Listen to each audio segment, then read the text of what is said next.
محترم ناظرین، السلام علیکم ورحمۃ اللہ وبرکاتہ۔ رانی کا شوہر فوت ہوا تو بہو نے اسے مفت کی ملازمہ بنا لیا۔ بیٹے بھی ماں کے حق میں کچھ نہ کہتے۔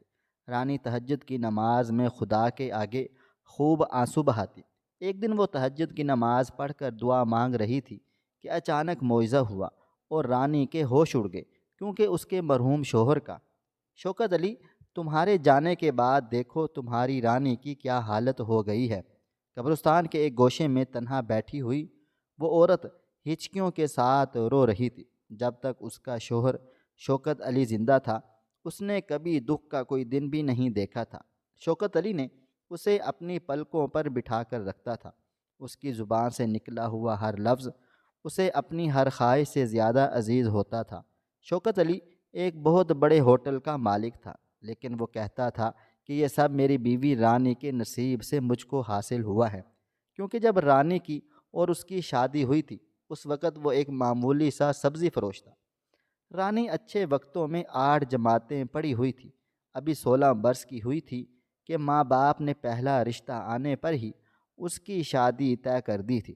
شوکت علی ان کے پڑوس میں رہنے والے کریم چچا کا بیٹا تھا، جس کے ساتھ رانی کے ابا کی برسوں پرانی دوستی یاری تھی۔ دراصل شوکت کی ماں یعنی رانی کی ساس ایک جان لیوا مرض میں مبتلا تھی، اور گھر میں کسی عورت کے نہ ہونے کی وجہ سے شوکت اور اس کا باپ کریم کافی مشکلات کا شکار تھے۔ اپنے دوست کی مشکل دیکھتے ہوئے رانی کے باپ فضل بخش نے رانی کی شادی شوکت علی سے طے کر دی تھی۔ رانی نے ایک بیٹی کی طرح اپنی ساس کا خیال رکھا، اور یہی وجہ تھی کہ اس نے چند دنوں میں ہی اپنے سسرال کا دل جیت لیا تھا۔ کریم رانی کے ابا قاسم کی بہت تعریف کرتے اور ان کی بیٹی کی دن رات تعریفیں کرتے رہتے تھے۔ شوکت سبزی کی دکان سے آہستہ آہستہ محنت کرتا ہوا کب اپنے ڈھابے کا مالک بنا، اور پھر ایک دن اس نے اپنا ہوٹل بھی بنا لیا۔ اس دوران اللہ تعالیٰ نے رانی کو 3 بیٹوں سے نوازا تھا۔ رانی کی ساس بہو اور بیٹے کو دیکھ دیکھ کر جیتی رہتی تھی۔ رانی اپنی زندگی میں خوش اور مگن تھی۔ اس کے تینوں بیٹے دیکھتے ہی دیکھتے جوان ہو گئے تھے، اچھے تعلیمی اداروں میں تعلیم حاصل کر رہے تھے۔ پہلے رانی کی ساس فوت ہوئی اور پھر اس کے بعد اس کا سسر بھی انتقال کر گیا تھا۔ رانی کی عمر ابھی 40 برس کی ہی تھی اور وہ اپنی عمر سے کافی کم نظر آتی تھی۔ رانی اور شوکت میں بہت زیادہ پیار محبت تھی۔ لوگ ان کے پیار کی مثالیں دیتے تھے۔ ایسے میں ان کے بڑے بیٹے ظہیر کو اپنے ساتھ پڑھنے والی لڑکی نیاب کے ساتھ محبت ہو گئی، اور اس نے گھر میں اپنی خواہش کا اظہار کیا۔ رانی جو خود بھی ایک سیدھی سادی عورت تھی، وہ یہ سن کر خوشی خوشی راضی ہو گئی اور یوں نیاب بہو بن کر اس کے آنگن میں اتر آئی تھی۔ رفتہ رفتہ اس نے بہوؤں والے رنگ دکھانے شروع کر دیے تھے، تو شوکت علی نے رانی سے کہا کہ وہ بیٹے اور بہو کو الگ کر دے۔ رانی سیدھی سادی سی عورت تھی، اس کو اس بات سے صدمہ ہوا۔ اس نے بیٹے اور بہو کو کچھ سمجھانے کی کوشش کی تو بیٹا ماں سے بدتمیزی پر اتر آیا تھا۔ یہ دیکھ کر شوکت علی سے برداشت نہیں ہوا اور اس نے بیٹے کو سختی سے اس کی حد میں رہنے کا کہا اور ایک چھوٹے سے گھر میں انہیں الگ شفٹ کر دیا تھا۔ جب رانی بیٹے کو یاد کر کے رونے لگتی تو شوکت علی اسے کہتا، رانی، تم نے میرے ماں باپ کی اتنی خدمت کی ہے اور زندگی کی ہر مشکل میں میرا اتنا ساتھ دیا ہے کہ میں اب برداشت نہیں کر سکتا کہ کوئی تمہاری دل آزاری کرے یا تم سے کوئی بدتمیزی بھی کرے۔ شوہر کی ایسی محبت دیکھ کر رانی دل سے سرشار ہو جاتی تھی۔ بڑے بھائی کے الگ ہو جانے کے بعد چھوٹے بھائیوں کو بھی ماں باپ سے شکوے شکایتیں شروع ہو گئی تھیں، کیونکہ بڑا بھائی جب بھی چھوٹے بھائیوں سے ملتا تو انہیں ماں باپ کے خلاف اکساتا تھا۔ ان کی نظر میں ان کی ماں کی اہمیت کم سے کم ہوتی چلی جا رہی تھی۔ شوکت علی اس بات سے بے خبر اپنے کاروباری معاملات میں الجھا رہتا تھا، کیونکہ تینوں بیٹے ہی باپ کے ساتھ کاروبار میں اس کا ہاتھ بٹانے کے لیے تیار ہی نہیں تھے۔ وہ بس مخصوص وقت میں جا کر باپ سے اپنے خرچوں کا تقاضا کرتے تھے۔ شوکت علی کو اپنے بیٹوں کا رویہ بہت دکھ دیتا تھا، لیکن اس شخص نے کبھی اپنا دکھ اپنی زبان سے ظاہر نہیں کیا۔ وقت یوں ہی تیزی سے پر لگا کر اڑ رہا تھا۔ بڑے بیٹے ظہیر کے ہاں 2 جڑواں بیٹوں کی پیدائش ہوئی تو شوکت علی نے بیٹے کو سمجھایا کہ وہ گھر واپس آ جائے اور اپنی ماں کے ساتھ عزت و احترام سے رہے۔ ظہیر بھی باپ کی بات سن کر فوراً رضامند ہو گیا تھا، کیونکہ دو دو بچوں کو اکیلے سنبھالنا اس کے اور اس کی بیوی کے بس کی بات نہیں تھی، اور وہ جانتا تھا کہ اس کی ماں اس کی اولاد پر اپنی جان دیتی ہے۔ بہو کے گھر واپس آ جانے سے رانی جیسی سیدھی سادی عورت خوشی سے پھولے نہیں سماتی تھی۔ وہ اپنی بہو کو اپنے ہاتھ کا چھالا بنا کر رکھتی تھی، اور اپنے پوتوں کو تو وہ اپنے بیٹوں سے بڑھ کر چاہتی تھی۔ شوکت علی اکثر رانی کو سمجھانے کی کوشش کرتا تھا کہ وہ اپنے دل کو مضبوط کرے اور دنیا کی چالاکیوں کو سمجھے اور ان کا مقابلہ کرنے کی بھی کوشش کرے۔ اس پر رانی ہمیشہ سے مسکرا کر اسے کہہ دیتی تھی کہ ارے مجھ سے نہیں ہوتا یہ سب شوکت علی، اور پھر آپ ہیں نا میرے ساتھ، مجھے پھر اس کی فکر کرنے کی بھلا کیا ضرورت ہے۔ اکثر شوکت علی اسے کاروبار کے بارے میں اونچ نیچ بتانے کی بھی کوشش کیا کرتا تھا کہ اگر کبھی وہ نہ ہو تو رانی کو کیا کرنا چاہیے۔ اس بات پر رانی ہول ہو جاتی اور پھر کئی کئی روز شوکت علی سے ناراض رہتی تھی۔ شوکت علی بے بسی سے اپنی سیدھی سادی بیوی کو دیکھ کر رہ جاتا تھا، کیونکہ اس کی نظریں جو دیکھ رہی تھی رانی اسے دیکھنا نہیں چاہتی تھی۔ اسی وقت رانی کے منجھلے بیٹے وسیم نے اپنی بھابھی کی چھوٹی بہن کو پسند کر لیا اور ماں باپ سے تقاضا کیا کہ وہ فوراً جا کر رشتہ مانگ لے۔ اس بات پر شوکت علی حتے سے اکھڑ گیا تھا۔ اس نے صاف انکار کر دیا کہ وہ کسی قیمت پر نیاب کی بہن لاریب کو اپنی بہو نہیں بنا سکتا۔ وسیم نے گھر میں طوفان بدتمیزی برپا کر دیا تھا۔ ظہیر نے بھی بھائی کا پورا ساتھ دیا اور ایک دن وسیم لاریب سے نکاح کر کے اسے گھر لے آیا تھا۔ نیاب اور لاریب کے ماں باپ نے جان بوجھ کر شوکت علی کو پریشرائز کرنے کے لیے فون کر کے ان کے بیٹے کا کارنامہ بتایا اور ساتھ ہی یہ دھمکی بھی دی کہ وہ وسیم کے خلاف پولیس میں کمپلین کروا دیں گے۔ شوکت علی کو دلی صدمہ ہوا۔ اس کی شہر میں ایک عزت تھی، ایک نام بنا ہوا تھا، اور دوستوں کے ساتھ ساتھ اس کے دشمن بھی تھے، کاروباری حریف بھی تھے، جو ہمیشہ اس کی کاروباری ساکھ خراب کرنے کی کوشش میں لگے رہتے تھے۔ وہ بیٹے کے سامنے بے بس ہو گیا تھا اور لاریب کو اس کے گھر واپس بھجوا کر وسیم سے باضابطہ اس کا نکاح کروا کے رخصتی کروا لایا۔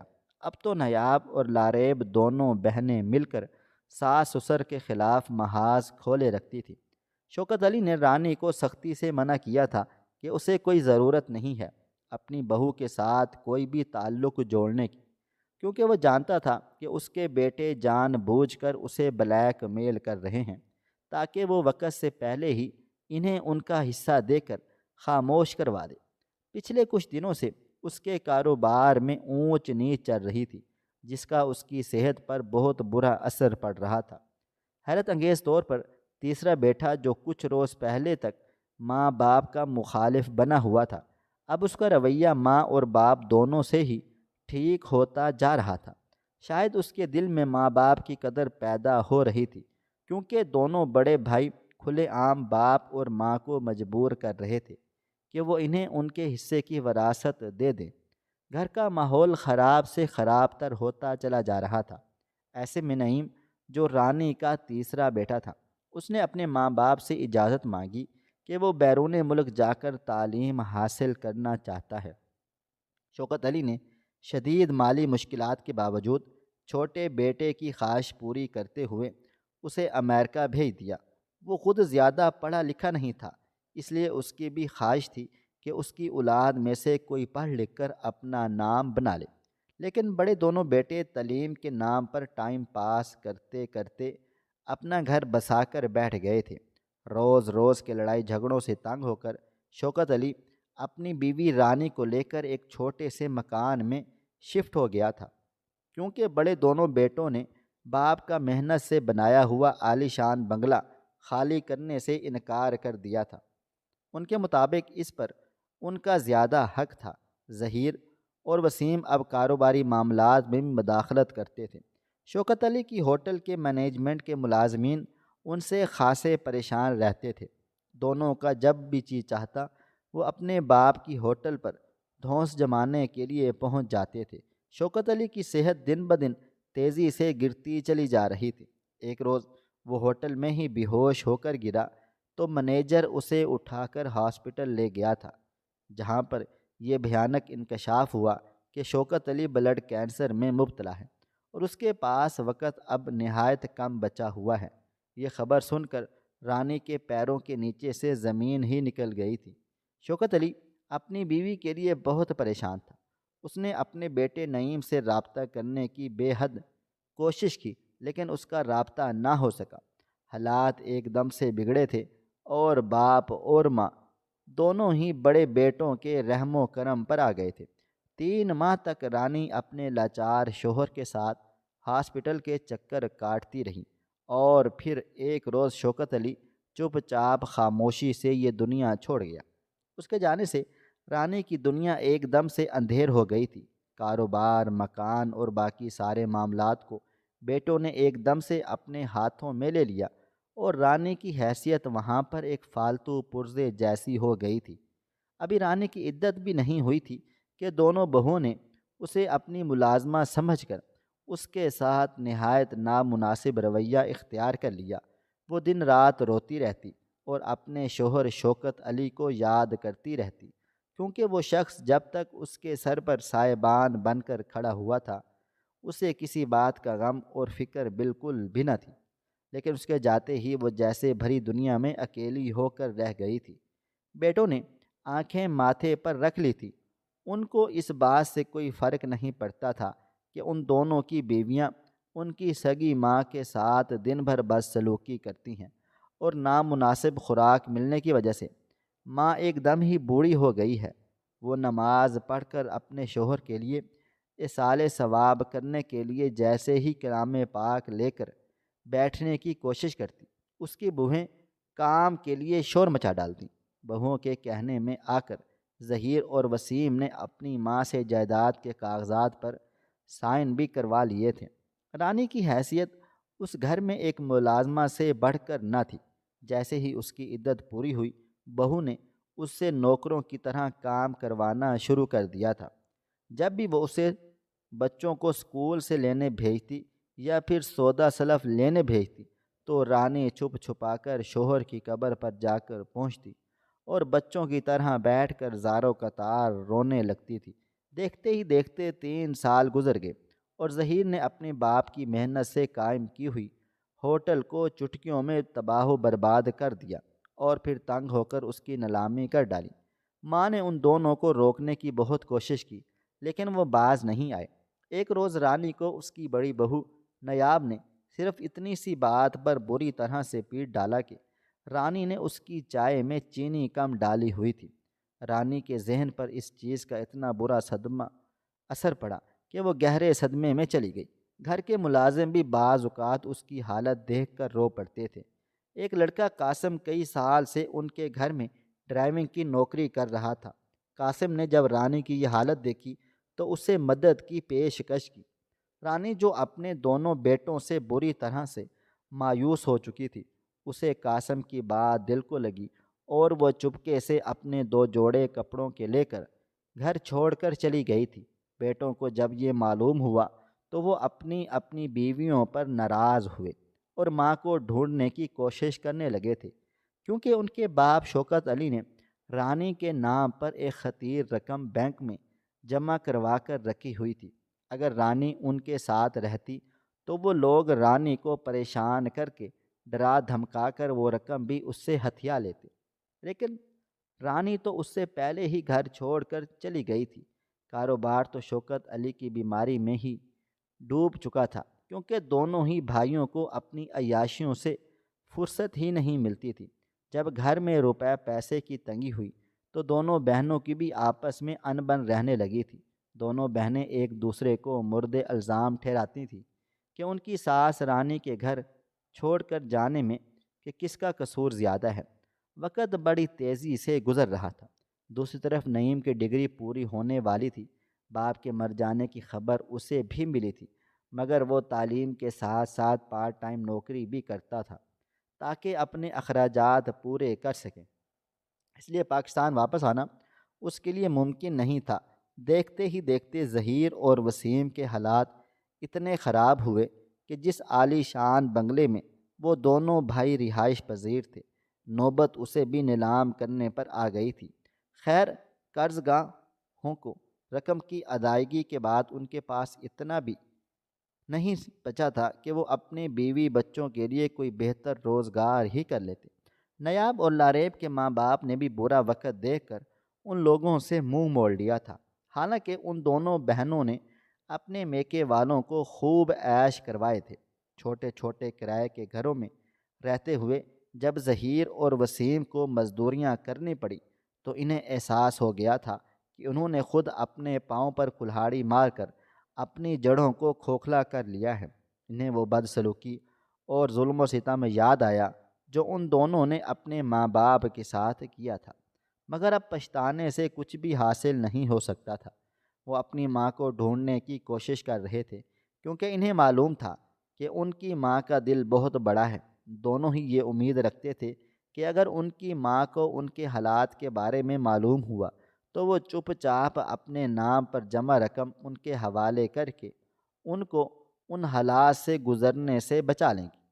لیکن رانی کا کوئی سراغ نہیں مل رہا تھا، جیسے اسے زمین کھا گئی یا پھر آسمان نگل گیا تھا۔ کچھ دن سے شہر میں ایک نئی بوتیک کا خوب چرچا ہوا تھا، جس کی مالک ایک پروقار سی خوبصورت خاتون تھی۔ بڑے بڑے افسران کی بیگمات اس کے بوتیک سے کپڑے لینا پسند کرتی تھیں، کیونکہ اس کا کام نہایت نفیس اور خوبصورتی سے کیا گیا ہوتا تھا۔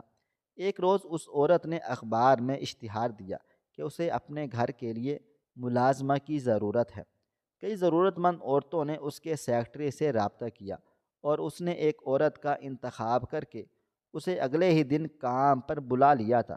وہ عورت خوشی خوشی اپنے گھر گئی اور بستر پر پڑے اپنے معذور شوہر کو بتانے لگی کہ اسے ایک بہت بڑی جگہ پر کام مل گیا ہے۔ اس شخص کا کچھ دن پہلے ہی روڈ ایکسیڈنٹ میں آدھا جسم مفلوج ہو گیا تھا اور اب وہ بستر پر پڑا لاچارگی اور حسرت کی تصویریں بنا ہوا تھا۔ اس کے بچے ہر وقت اسے دکھ سے دیکھتے رہتے تھے۔ وہ شخص یہ سن کر رو پڑا کہ اب اس کی بیوی کو دوسروں کے گھروں میں جا کر کام کاج کرنا پڑے گا۔ ناشتہ تیار کر کے جب وہ ناشتے کی ٹرے لے کر ڈائننگ ٹیبل پر پہنچی تو سامنے بیٹھی عورت کو دیکھ کر اس کا منہ کھلے کا کھلا رہ گیا تھا، کیونکہ وہ عورت کوئی اور نہیں بلکہ اس کی ساس رانی تھی۔ وہ کانپتے ہوئے لہجے میں بولی، امی آپ یہاں؟ ہم نے کہاں کہاں نہیں ڈھونڈا آپ کو، پلیز ایک بار ہمارے ساتھ ہمارے گھر چلیں، آپ کے بیٹے کی طبیعت بہت زیادہ خراب ہے۔ رانی نے ناپسندگی سے نظر اٹھا کر سامنے کی طرف دیکھا تھا، جہاں پر نیاب بہتے ہوئے آنسوؤں کے ساتھ کھڑی ہوئی تھی، اور پھر غصے سے بیٹھے بیٹھے آواز لگائی، شاہدہ جلدی سے یہاں پر آ جاؤ۔ یہ تم نے کس کو نوکری پر رکھ لیا ہے؟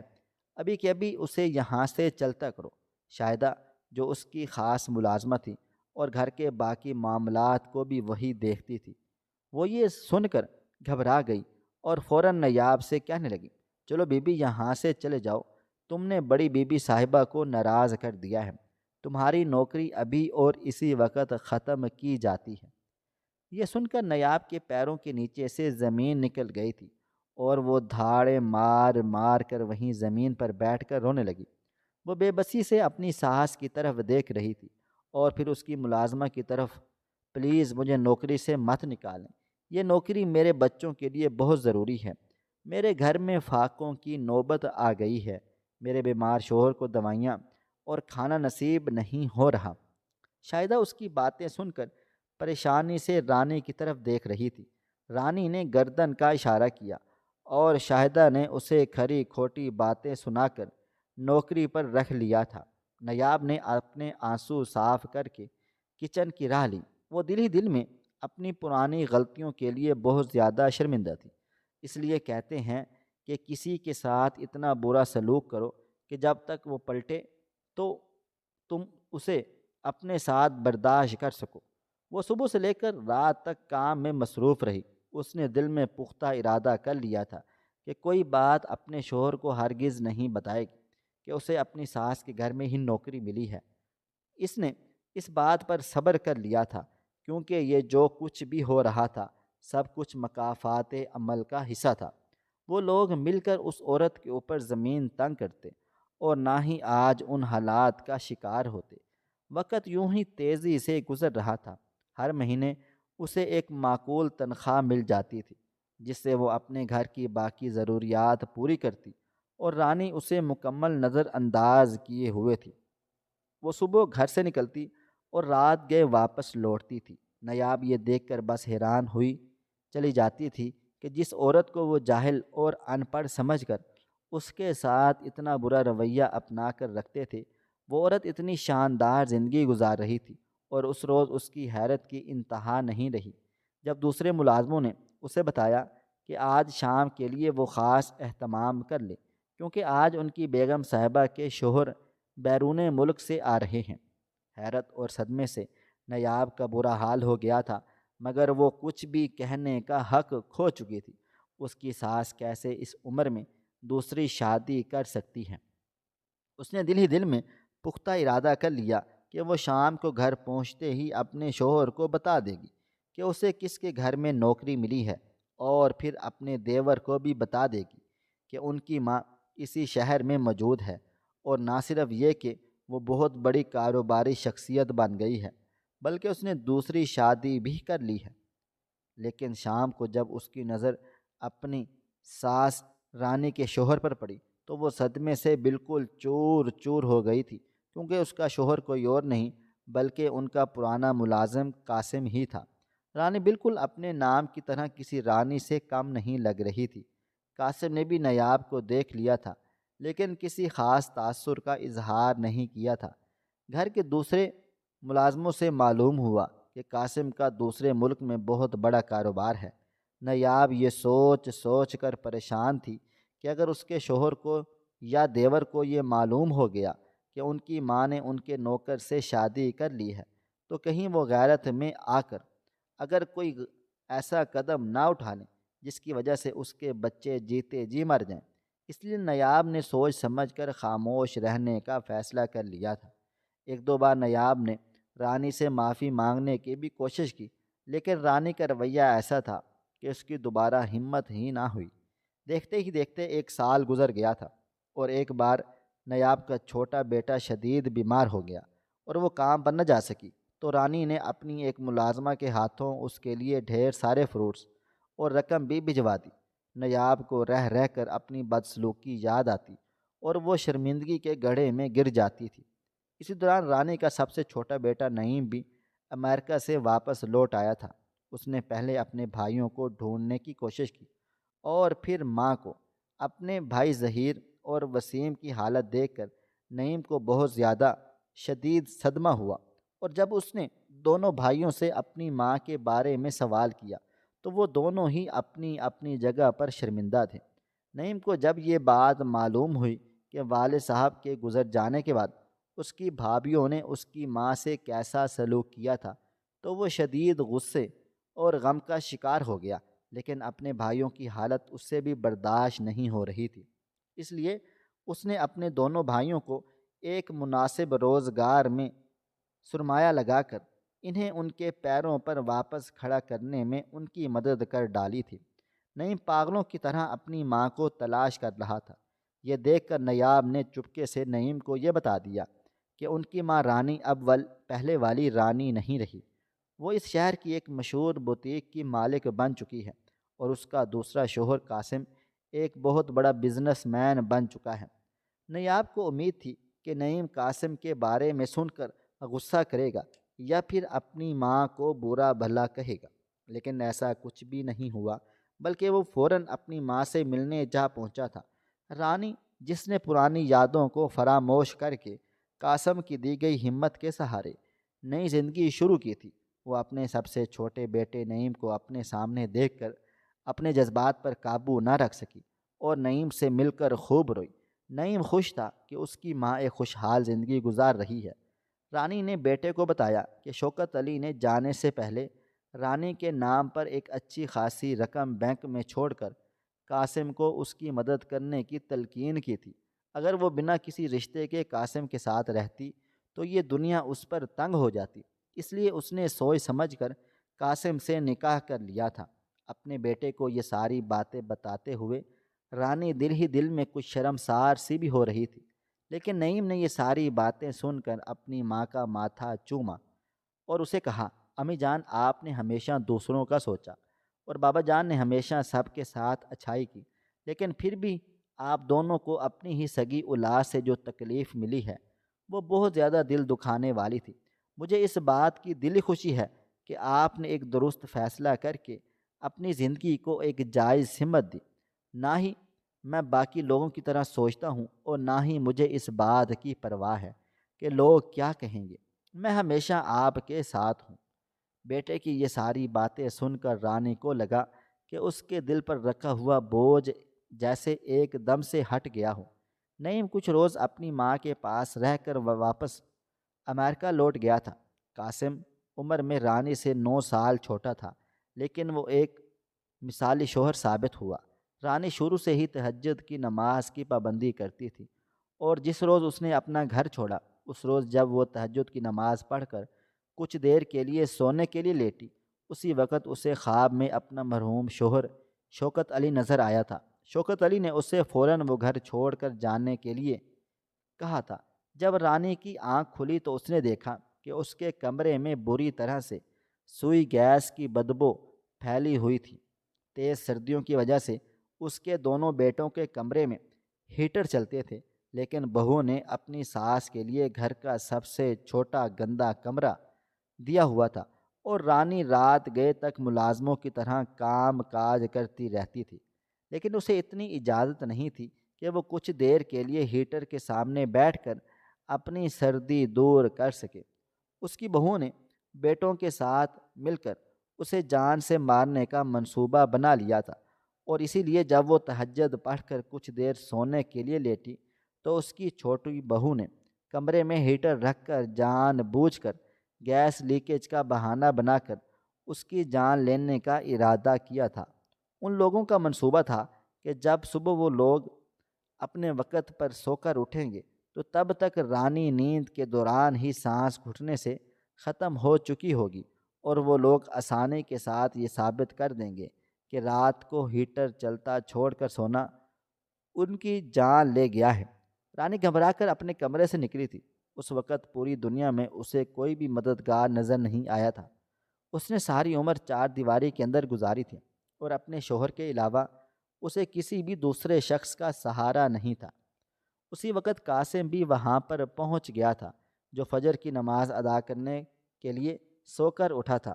جب رانی نے روتے ہوئے اسے ساری بات بتائی تو قاسم نے فوراً ہی اسے گھر سے فرار ہونے میں مدد کر دی، اور اسے سیدھا اپنے گھر کا پتہ دے کر وہاں جا کر پناہ لینے کا کہا تھا۔ 1 سال تک رانی قاسم کے ماں باپ کے ساتھ ان کے گھر رہی تھی، اور قاسم کے خاندان نے جس طرح رانی کا خیال رکھا ہوا تھا، رانی کے دل میں ان لوگوں کی قدر و منزلت بڑھ گئی تھی، اور تبھی قاسم کی ماں نے اسے اپنے بیٹے کے ساتھ نکاح کرنے کا پوچھا تھا، تو رانی نے سوچ سمجھ کر ہاں کر ڈالی تھی۔ نکاح کرنے کے بعد رانی نے قاسم کو بتایا تھا کہ شوکت علی نے بینک میں اس کے لیے ایک اچھی خاصی رقم چھوڑی تھی، اور پھر رانی کے اصرار کرنے پر ہی قاسم نے اس رقم سے بزنس سٹارٹ کر دیا تھا۔ شوکت علی اپنے سارے ملازموں کا بہت زیادہ خیال رکھتا تھا، اور جب قاسم کم عمری میں ہی اس کے پاس ملازمت کے لیے پہنچا تھا تب شوکت علی نے ہی اسے تعلیم مکمل کرنے کا کہا ہوا تھا اور اس کی مدد بھی کی تھی۔ یہی وجہ تھی کہ شوکت علی کے جانے کے بعد بھی قاسم اس گھر میں ٹکا رہا تھا کہ وہ ہمیشہ رانی کی مدد کر سکیں۔ قاسم نے بہت ایمانداری کے ساتھ رانی کا پیسہ خرچ کیا، اور رانی کو بھی باہر نکل کر کام کرنے کا حوصلہ دیا تھا۔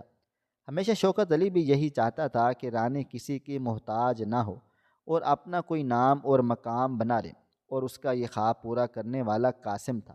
دوسری طرف رانی کے دونوں لالچی بیٹے بھی یہ حقیقت جان چکے تھے کہ ان کے باپ کو اپنی زندگی میں ہی ان کی نیت کا اندازہ ہو گیا تھا، اس لیے اس نے رانی کا مستقبل محفوظ کر دیا تھا، اور پھر ان کے لالچ نے جب ان کے دل میں اپنی ماں کے خلاف زہر بویا اور وہ سگے بیٹے ہو کر اپنی ماں کی جان لینا چاہتے تھے، تو یہ ان کے ماں باپ کی اچھائی تھی جو انہوں نے ساری عمر دوسروں کے ساتھ کی تھی کہ بروقت رانی کی جان بچ گئی تھی اور آج ایک اچھے مقام پر تھی۔